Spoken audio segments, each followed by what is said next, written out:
Hi and welcome to my CK3 role-playing and storytelling Let's Play in Iberia. We're playing with the Fate of Iberia DLC and our end goal is to achieve the détente, and my current character, Duke Geofré, and his father, who was also named Geofré, has been striving towards conciliation, and we are failing. And this has been, if you've been watching before, you know this has been frustrating for me, because I really don't enjoy this kind of gameplay where you single-mindedly go for one goal and you try to do all these things. So I've been thinking, since I am failing, there's no way I'm gonna catch up to hostility even at this point, even if I was to start doing all kinds of gamey stuff to get these modifiers here. There's no way I could catch up, I think, and even if there is, I wouldn't want to do it. I don't like to play the game that way, and I'm playing mostly for my own enjoyment, even though I am happy to see that there are a few people out there watching and following my stuff, and if you are one of them, thank you. Well, last time I played, after I closed down my session and thought about it for a while, I thought that, well, for the first time in a long time, I'm kind of starting to enjoy this playthrough, and that is because I found a way back to, role-playing and storytelling the way I like to play the game. And it was because I made friends with this man here, and there was some storytelling parts because we were also in a war together. And when I started as this character here, I looked around and see, who can I be friends with?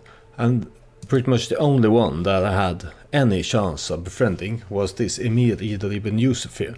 It's because our personalities align, and all other people around, they apparently think that Duke Geofré here, he is, they don't like him. That's the short version of it. He is vengeful and compassionate and temperate, and all people here, they hate him for one or all three of those traits in some way. But Ibn Yusuf here and I, we have become friends.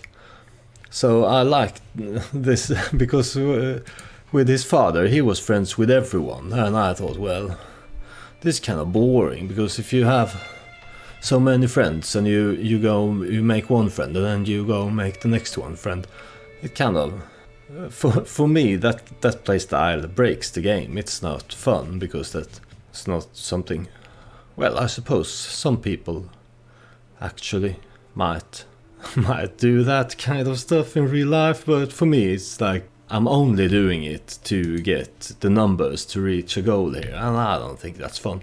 I'm still gonna try to, in the role-playing, my family here, it was started by my father, Duke Geofré, and the House of Barcelona. We have, this family, this house, will have a strong, inheritable desire to reach the détente ending, conciliation, and strive for understanding and peaceful relations across cultural and religious borders. That's kind of, in this history line, that's what House de Barcelona is striving for.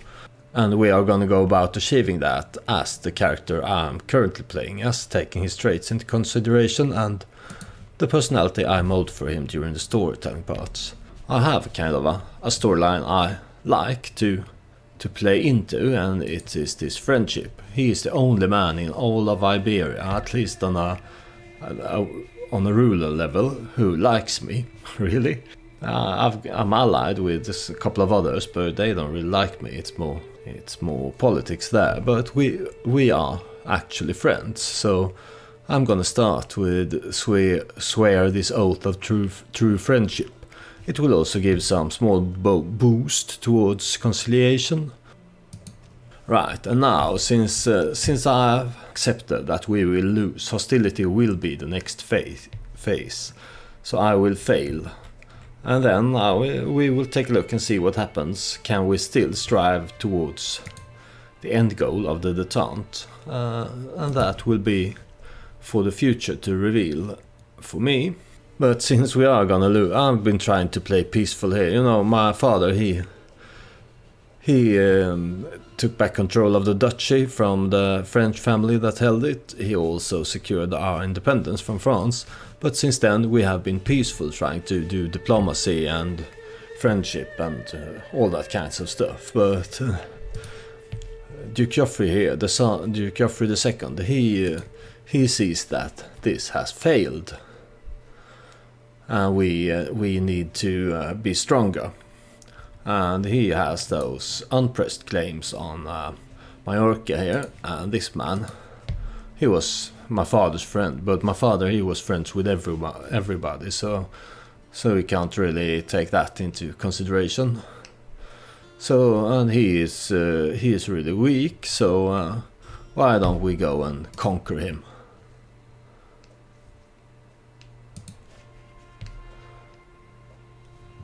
I will go to war for my claim of this county here. I wish I could take them all in one swoop, but the game won't let me do that, so we'll have to take his capital here, Mallorca. Are my best knights fighting? Yeah, looks like. So raise all armies. It will take them.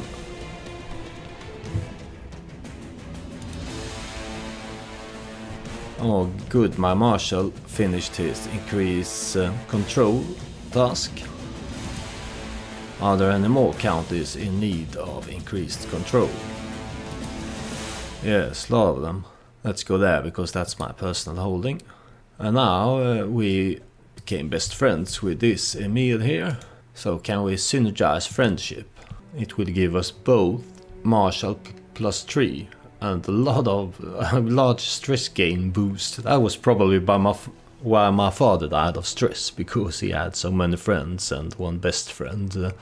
But I think we are gonna be BFFs, Duke Geofré and Emil Ibn Yusuf here. That's they really get along, these two, and I mean it's good to get +4 marshal. It will help.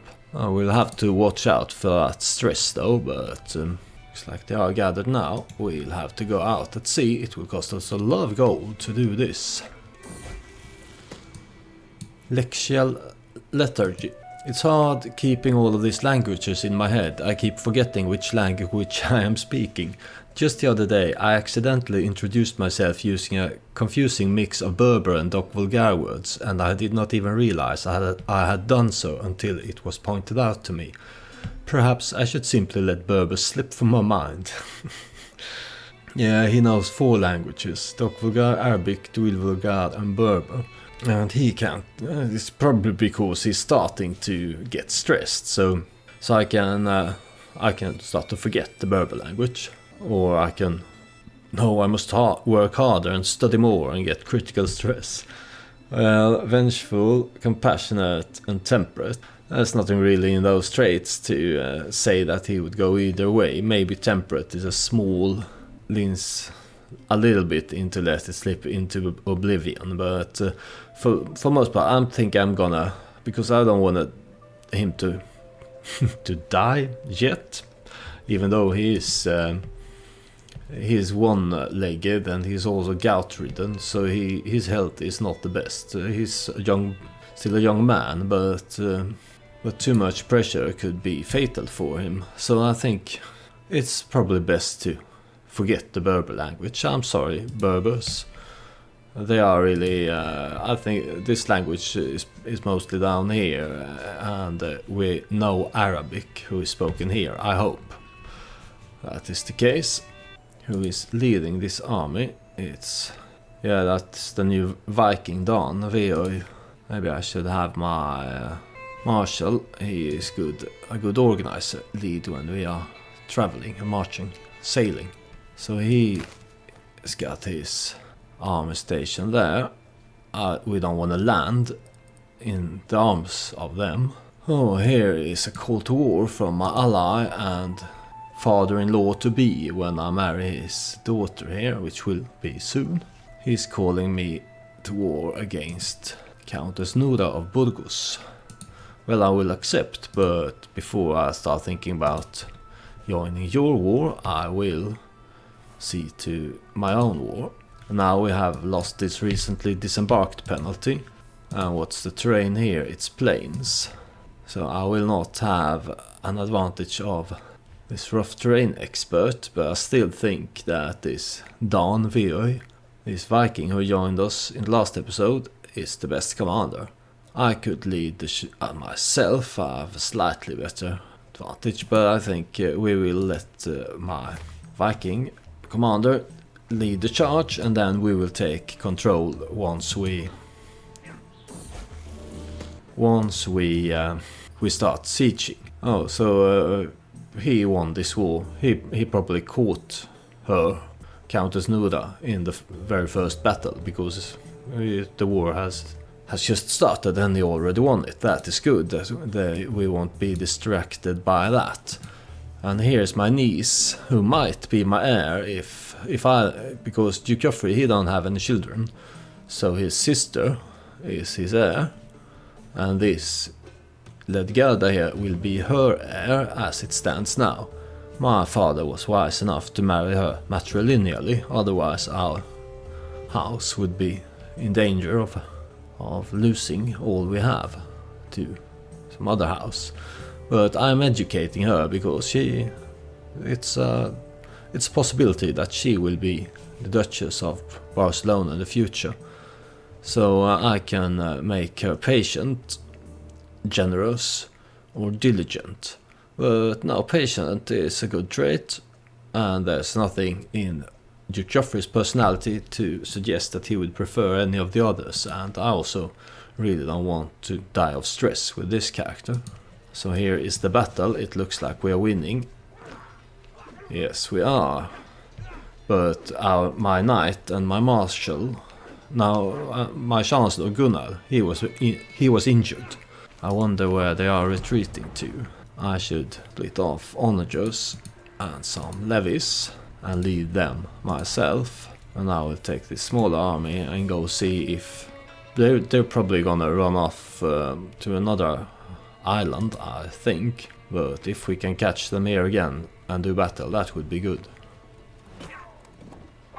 When I told my army to split off besiegers, I really wanted the onagers to be part of this sieging force, but the game apparently did not understand this, so let's go reinforce that with our levies to make sure that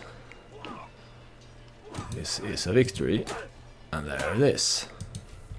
We're like playing ping pong with them here on Mallorca. So it looks like we won the war because we captured his heir.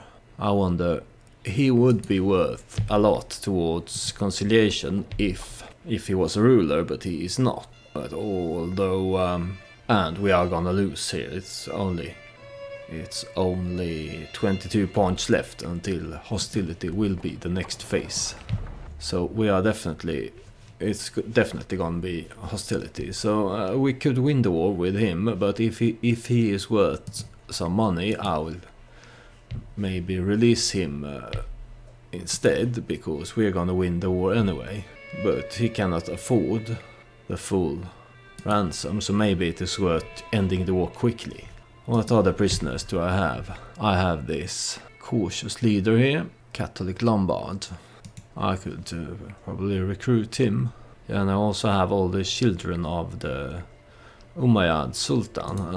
That's good. I don't quite understand why he is not willing to pay for them. They are his children, but there's no option to get money for any of them. So I will keep them for now, because they wouldn't give me anything if I just released them. Prince Al-Qasim here, he is willing to pay for Sheikh Aishuna, but I will wait until he can afford the full ransom. So since he can't afford the full 50 his heir is worth, I think it's probably better if we just end the war right here and win it without sieging. Or maybe we should, but I think sieging will probably destroy control. Let's just end the war. Maybe we could have min-maxed it more to get more money and prestige and stuff from this, but let's just enforce our demands here. There we are. We have increased our territory for the first time in a long while. We have also progressed hostility, which is totally against our goals, but we are gonna lose anyway, and then we'll have to see about if we still can achieve the peaceful solution of détente. So I am over domain limit now, but maybe that will change once I marry the Princess of Asturias here, Aldara Ferreles, because that will give me a little bit more stewardship. And I think she's 15, so we will be married soon. And I think this I can live with this penalty, or it takes a while before the penalty actually kicks in. So we got Mallorca. Let's go. Vamos todos a la playa. That's a famous Baleares folk song, isn't it? Vamos todos a la playa. We are gonna sing this when we celebrate our victory here in Mallorca. And we also got this city. This is development 6. It's a good county.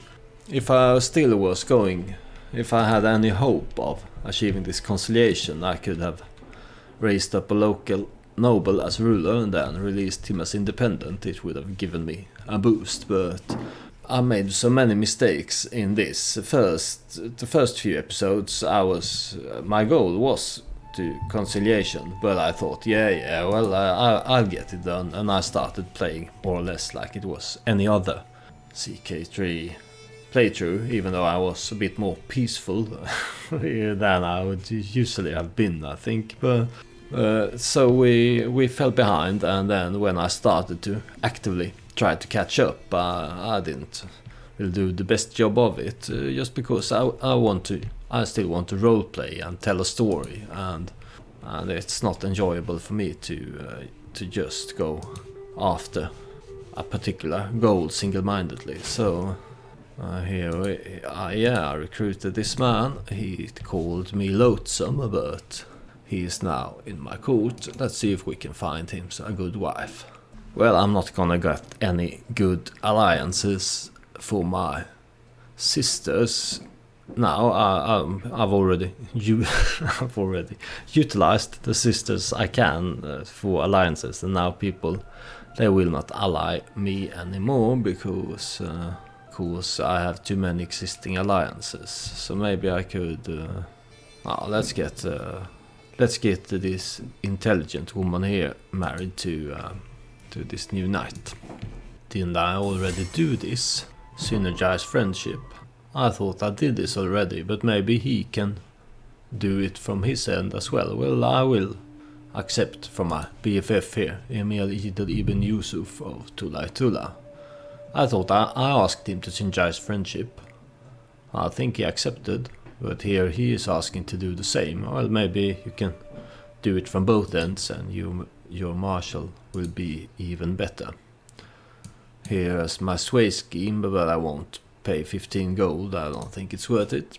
Hostility will start in 90 days. Well, we'll have to take a look at that then. My betrothed here will be old enough to marry me on the 4th of April.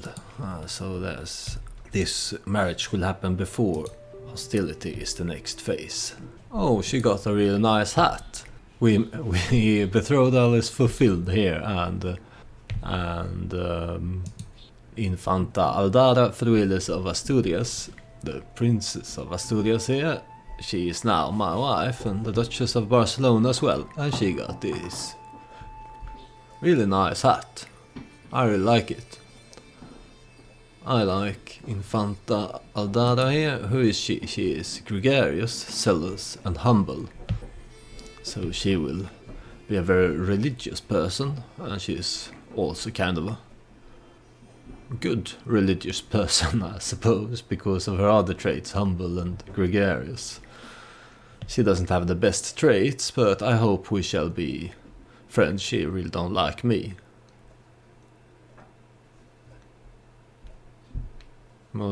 She don't like that I'm one-legged and gout-ridden. She don't like that I'm vengeful. I can understand why this 16-year-old girl or woman isn't too happy that she was sent away to marry this one-legged gout-ridden man. But I'm dear Aldara, you will come to see that Geofré here, he is a nice man, he's compassionate and he's temperate. You will like this, won't you? I hope we will have children, because so that I can get an heir of my own. Well, I mean, my sister, she is a decent character, so it wouldn't be the worst thing if she inherited. And I think that Gerda here, she's also developing into a good character. So I hope that we can, because if we have children, they will have a claim to Asturias as well. That would be good. But he is one-legged, so, and gout-ridden. I still hope that he can make something of this marriage, if you know what I mean. Nudge, nudge, nudge, nudge. Know what I mean. So I can collect 75 from the realm to pay for the marriage celebration, or I can gain a lot of prestige. If I have a lot of money when I'm playing, I always go to let my subjects enjoy the festivities without worry or care, because that's obviously the ducal or kingly thing to do. But in this case, I have a decent sized money now, but still I think I will need some more. I don't need it, but money is always good. So I will go for. It is well within my right to collect a royal aid duty. I will collect this for this marriage. Caesar's triumph. While studying the tactics of ancient generals, I was amused to learn about Julius Caesar's exploits during his conquest of Gaul. During the siege of Alesia, Caesar determined that direct assault on the well-fortified city would be too costly. He instead ordered his army build his own fortress, which surrounded the entire city, trapping the enemy garrison inside to starve while simultaneously preventing reinforcement from relieving the defenders. So this is due to my martial education, and I can gain unyielding defender. That is a good trait. Friendly fatal casualties will increase. Or I can be reckless. I don't really like that. It will, it just increases the chance of a really good battle roll, but there can also be disaster. Or I will look elsewhere for inspiration. No, let's go with unyielding defender. That can be a good one. If we are in a battle that we lose, or an even battle. So I'm still above my domain limit, even though I am now married. So maybe I should get rid of Mallorca, give it to someone. Hostility will start in 15 days. Well, let's wait 15 days then with Mallorca and see if there is something in the next phase that will allow us to do something with this. It is now definite that I have failed to reach conciliation.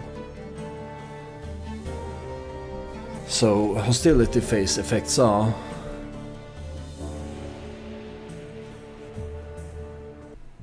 a lot of new casus belli, cheaper to declare wars, and more casualties when there are wars. Right? Promote culture is slower, and it's slower to convert fate. Study the art of scheming decision.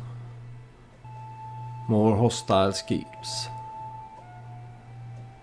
Right? And the next phase will be compromise. So there is really nothing. We can strive to speed up this to reach the next phase.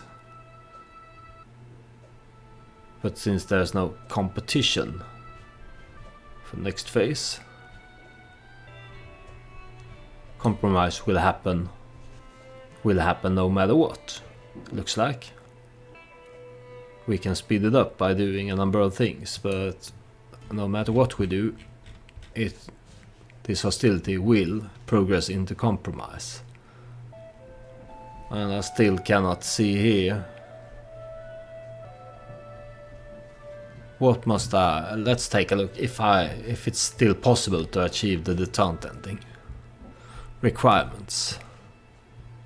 Alright, I think I understand now. Because it says here the current struggle phase is the conciliation phase.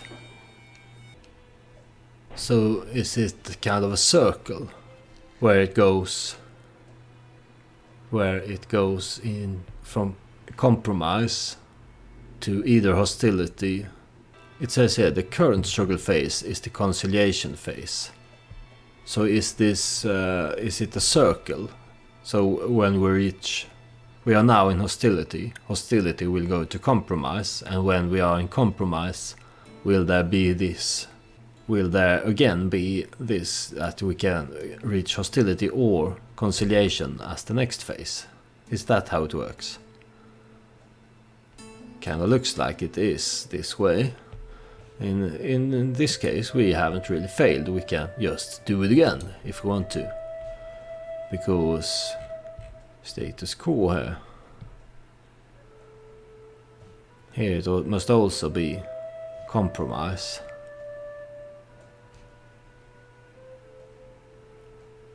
On status quo you can reach in the compromise phase. Alright, yeah. It probably is like... It's probably like this, that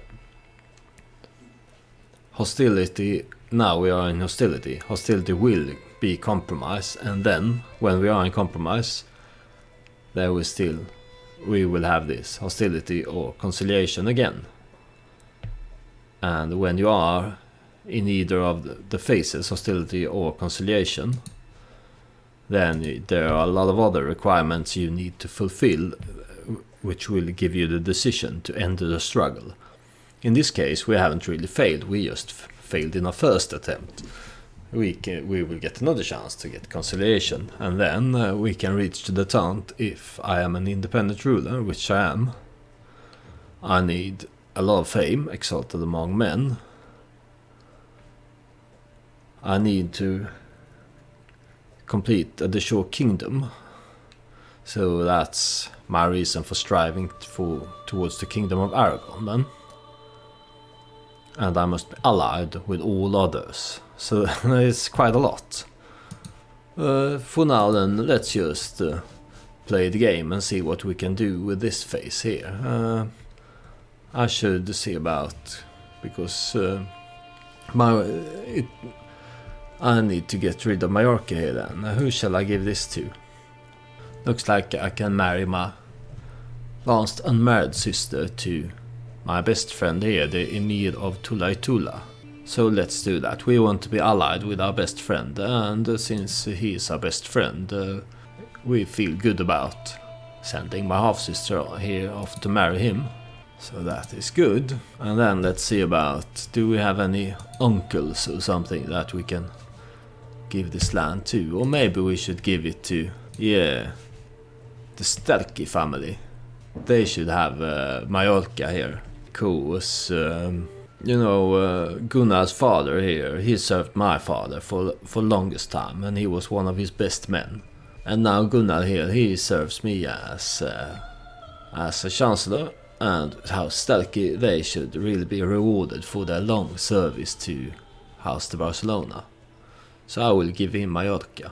And let's hope that he can have children to keep the House Sterki here alive. That would be fun. Good, we are allied now with Emir Ibn Yusuf. He married my sister. That is great. Can we... He's in some kind of war. Oh, he's allied to someone, and it looks like his side, they got this, so... Yeah, because Count Hayan here, I conquered Mallorca from him, and he died. And his sons are now rulers here, which means I should be able to take their counties. Let's go for this. Let's declare both wars at the same time. Let's be bold here. And let's see if we can secure this entire Duchy of Baleares here. Here we go.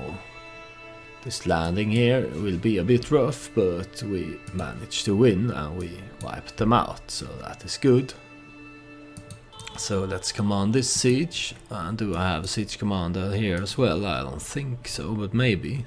No, not really. So, but I have the onagers here and me as a siege commander there, so that should speed it up somewhat. And here we captured. Oh, it looks like he hired some mercenaries. That's why he had a decent sized force there. So this man is a good knight. Can I recruit him? No, because you cannot recruit mercenary captains. That's fair. He's worth 100 gold though. I hope he will be able to pay this at some point. So I took this count. I wish I had done this when I was when I could still achieve conciliation. Maybe this is the way to go about it. You know, go to war against any small independent ruler you can find, capture them, and then just release them, rinse and repeat. But like I said many times by now, I really don't like to play the game that way, so I'm not gonna. Our end goal is still the détente ending, but we will roleplay and storytell and have fun. And have this as a kind of the thread of the story will be that we strive towards the détente ending. Our house does, but we will not let ourselves be stressed about it. We will roleplay and storytell. That's how I like to play the game. So that's how I'm gonna do it. But that being said, can we ransom this man before making peace? He can only pay 10. Will releasing him, yeah, it will give progress towards compromise, and I kind of want to get back to the compromise phase, so let's try. What if I just activate released a ruler catalyst? Yeah, let's try this. Yeah, yeah, this is the way to go about conciliation later as well. I'm still wondering why the Sultan isn't willing to pay for this prince here. I can ransom him for favor, but if I wanted gold, that's just not an option. Here we can soon get 25 for this shaker there. So it looks like we have won both wars, and also looks like maybe someone else is going for this. So maybe we will inherit some war here when we make peace, but let's enforce our demands in both our claim wars here.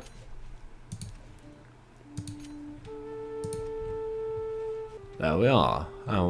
Fortunately we didn't inherit any war because it looked like this army was, but we would have been able to beat these 300 men. It looks like some ruler here was going for this, so that it was good that we took it before it was conquered by any of our serious rivals around here. And now I am 2 holdings above the main limit, so I probably shall go all in for House Sterke here. If he dies without children, his mother will inherit, and then I probably will inherit her. I don't want this to happen, but if he dies without children, it will probably go this way. But I hope House Sterke will survive, and I will make him a strong count here. He won't be able to form the duchy, because that would put him on an equal level with me, and he is my vassal. But this, the legacy of Todor Sterke here, my father's most trusted man and champion and marshal, will survive as the House Sterke of Baleares. I think this is what this island chain is called, Baleares. Yeah, so let's give him all these 3 here. Should give him some strength eventually when he gets his lands in control. This should also make him like me a lot, and I could make him convert. Maybe I should do that as well. Yeah, it's best if he converts to... 100% chance here that he will convert to Mozarabism instead of Catholicism. So let's do that. It's good if our vassals has the same faith as we do. Good. Count Gunnar, now see to it that you get some heirs to keep the Starki family alive here. I wonder if he can do anything with him being Norse. It would be fun if he could go raiding. I don't know if that is tied to the culture or if you also need to be tribal to do that. But maybe as a Norseman he could go on some raids. That's probably not possible, but it would be fun. Yeah, since I am one-legged and gout-ridden, let's have ourselves a personal champion. This Grifjud here should be an excellent personal champion because he is a legendary blade master. He is old, so he probably won't be for long, but let's have Grifjud our personal champion. And now let's take this opportunity while we are in the compromise phase to build in my actual castle holding here, because when you strive towards conciliation later, I hope at least building in your castle will go against your goals. But now I think we can freely construct this trade port, and this is a good building. It will increase taxes and development growth. And I also want to play a somewhat tall game here. I would like to form the Kingdom of Aragon, since that will be holding a kingdom will be required to reach conciliation. But that being said, I will not go strive to conquer a whole of Iberia, just a small little Kingdom of Aragon for myself here. And maybe it is time to, because here we have these counties here, they are the shore part of Barcelona. And we have an excellent border for the struggle clash CB against Al-Sark. His military strength is similar to mine, and that will take all our allies into account as well. But maybe it is time to see about strengthening our southern border, and that this will also work towards the goal of being able to create Aragon. So and I think I can declare this struggle clash. Yes, I have the prestige required. I would also need some prestige to call on my allies, because I will need them for this. And Asturias here, they are currently at peace, so they should be able to help. He is my best friend here. He has lost most of his force though. So he is in a war, so maybe he will... Oh, it's this war. Yeah, he's an ally in this war, and his side will win soonish. And who's I have another ally. Yeah, the Emir of Portugal. He is also at peace, so he should be able to come and help me. Who are his allies? He's allied to the Sultan. That is not good. And he's allied to... Oh, but it's good that he's allied to one of his dukes or emirs. And I don't think the AI actually calls their vassal allies to war, which is good for us. And there's some other smaller rule there, but the big problem will be the Sultan of Al-Andalus here. He is really strong. Well, that's certainly interesting. I shall take a look at that and get back to it, but that will be the next episode, probably next weekend. If you're watching and enjoying, I would very much appreciate if you leave the like or subscribed. For me, seeing that there are a few people liking and subscribing and watching my stuff is a great encouragement to keep on doing this stuff, storytelling, role-playing, and uploading it to YouTube. So if you want to see more, consider subscribing. And with that being said, thank you for watching this episode, and goodbye.